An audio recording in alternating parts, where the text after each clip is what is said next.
Well, Democratic Party insiders are wondering who will lead Hawaii if something happens to Senator Dan Inouye, who's 88 years old. Our media partners at Civil Beat are going beyond the headlines for the inside scoop. And joining us live over Skype is civilbeat.com reporter Chad Blair. Good morning, Chad. Good morning to both of you.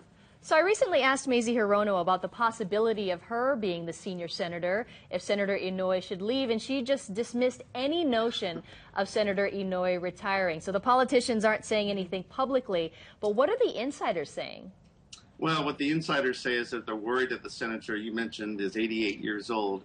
If he runs for re-election in 4 years, he'll be 92. He would be 98 by the time that term is over. I can tell you, I spoke with the senator himself this week from Washington, and he said the only way he's going to leave office early is if he's run over by a truck. He said his health is fine. He has every intention of running for re-election. The concern is, what if he had to leave early? The problem Democrats feel is there's not enough people really that are out there to take his place. Well,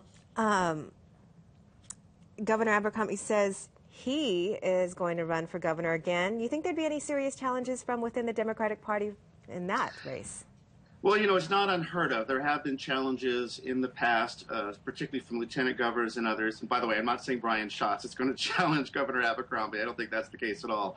Having said that, the governor's approval rating is not super strong right now. There are labor groups, environmental groups that have not been happy with his administration. So there is talk among insiders that there will be a challenge. I asked the governor this week about that, too. He said that's fine. He doesn't expect it to happen. You know, he's never actually lost re-election, and he's a fighter. So we'll see how things turn out 2 years from now. Yeah, and the big question is who would step up if that's to happen.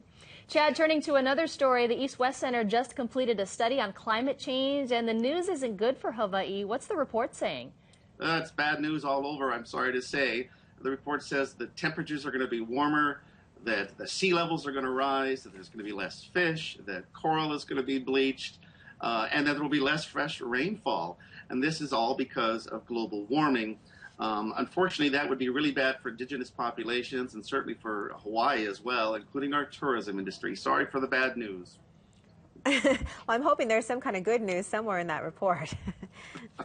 Well, you know, finally, you have an interview with a national same-sex marriage advocate. What are they doing in town, and where can people go to watch your interview? Yeah, he's very well known. He's been all over the media. His name is Evan Wolfson. He's the president and founder of Freedom to Marry, and he's in town advocating for same-sex marriage and for the repeal of the Federal Defense of Marriage Act.